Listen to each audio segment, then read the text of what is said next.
Hello and welcome back to Educator.com and to Biochemistry. So we've been talking about lipids for the past couple of lessons, and today what we're going to do is close out our discussion of lipids by talking about what I call the biologically active lipids.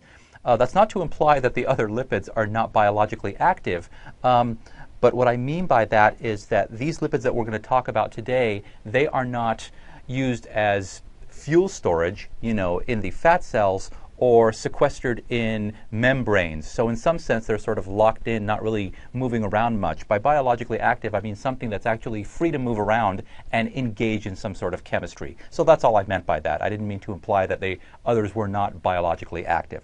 Okay, so let's go ahead and get started. So let's see.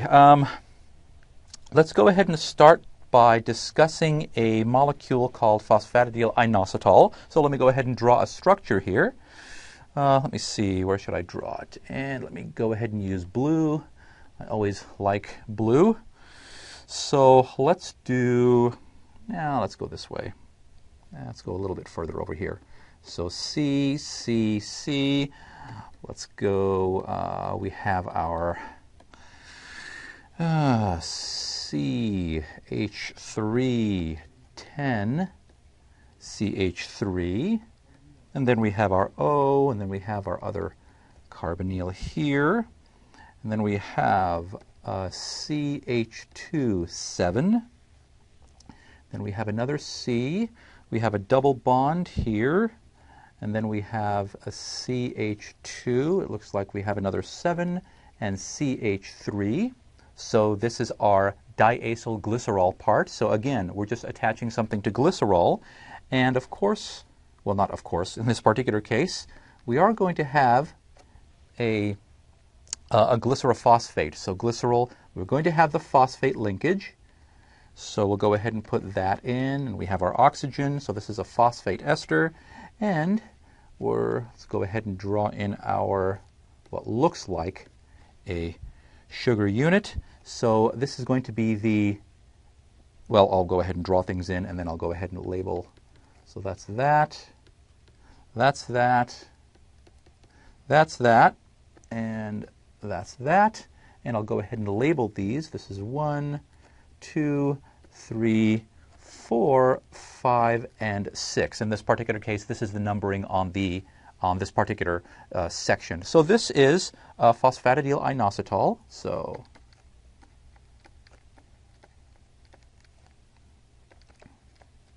or phosphatidyl, however you want to pronounce it, inositol, and it is a glycerophosphate or a phosphoglycer, whatever. It's glycerin backbone. It contains a phosphate. That's what's important. All these names make me crazy. They always have. I mean, they're kind of cool in the beginning, but eventually they start to wear on you. So a glycerophosphate. Let's just go ahead and call it that. Okay, so something really, really interesting happens here. Now, when this molecule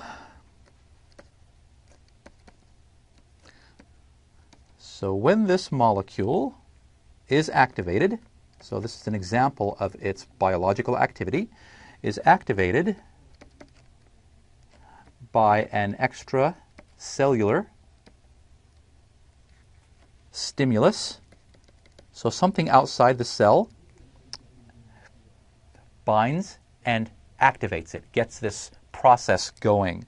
Stimulus, so extracellular, the following reactions take place.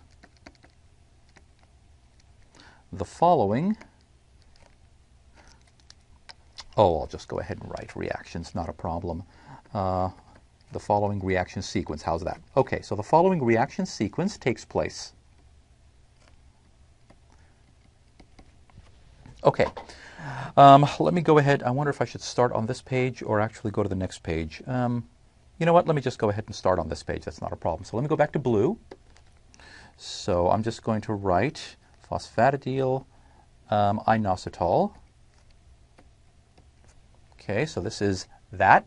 So this is in the membrane. This is a glycerophosphate. So this is one of the lipids that happens to be in the membrane. Now, I'll go ahead and draw a little arrow here like this. Now, and I'll go ahead and do my little biochemical arrows showing things coming in and things leaving. ADP. This phosphatidyl inositol is actually going to be phosphorylated. Two phosphate groups are going to be attached to it. So we have two ATPs, and one phosphate from there is going to attach to this. Another phosphate is going to attach, and so let me just go ahead and write that. So phosphorylation.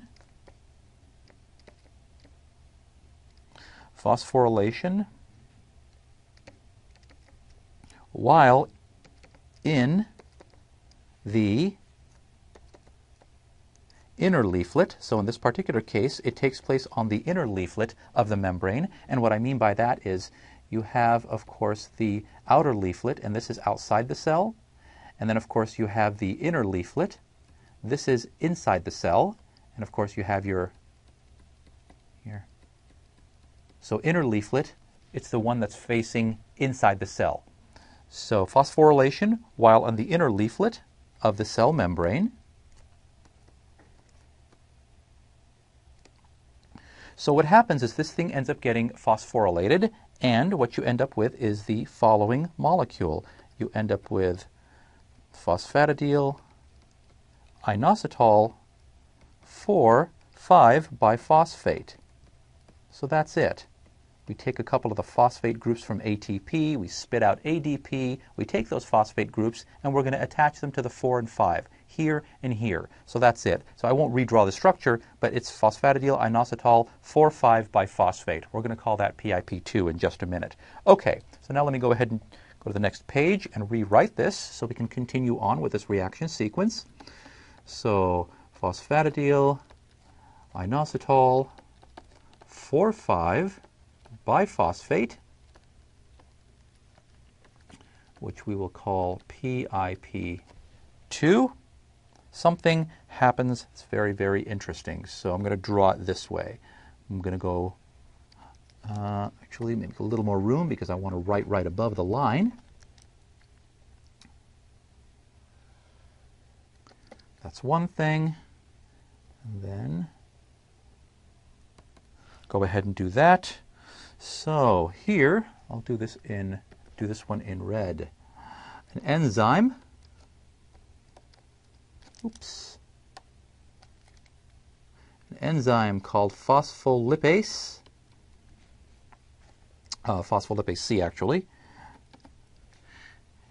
In the membrane. That's actually in the membrane. Hydrolyzes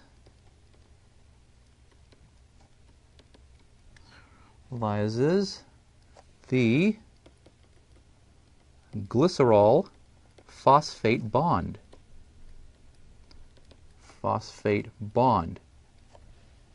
So let me just draw it out real quickly on the side here. So you had your, just real tiny, so you had this, right? And then you had your phosphate bond. It goes on. So it's going to break that bond, the glycerol phosphate bond. Okay. Actually, it's going to, well, actually, that's not true. It's going to end up breaking this one. It's going to end up breaking this one. So water is going to hydrolyze it. So water is going to come and attach to that. So phospholipase C is the membrane. It hydrolyzes the glycerol phosphate bond. So it's actually water that is coming in, and it separates this into two separate molecules. The first molecule that it separates it into is IP3, and this is called inositol triphosphate. Inositol triphosphate. So it is just the six-membered ring plus the phosphate and the two other phosphates that are attached to it. So inositol triphosphate. Okay, so this IP3 is released into the cytosol. Remember we said it's on the inner leaflet, so once it breaks that, the IP3 molecule just floats into the cytosol. I'll show you a picture of it in just a minute, so don't worry about that. Is released into the cytosol. Okay, and the other, of course, is the diacylglycerol. The diacylglycerol that it stays in the membrane. It stays in, well, I don't need to put parentheses around it, that's fine. So the diacylglycerol part It stays in the inner leaflet of the membrane. Stays in the membrane. Okay. Now, here's what happens. This IP3 that's now in the cytosol, it causes the release of calcium ion from the endoplasmic reticulum, from the ER. I'll just put ER for endoplasmic reticulum. Now, the calcium ion and the diacylglycerol that's still attached to the membrane, they activate together, the calcium and the diacylglycerol. They activate an enzyme. They activate, well, we'll just give the name here, protein kinase C, and we just call that PKC, very, very important enzyme. So PKC, protein kinase C, it begins its function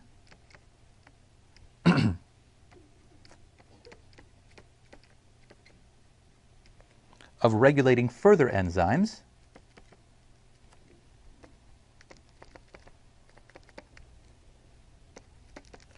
by phosphorylation. So let's just recap, and then we'll go ahead and take a picture of it.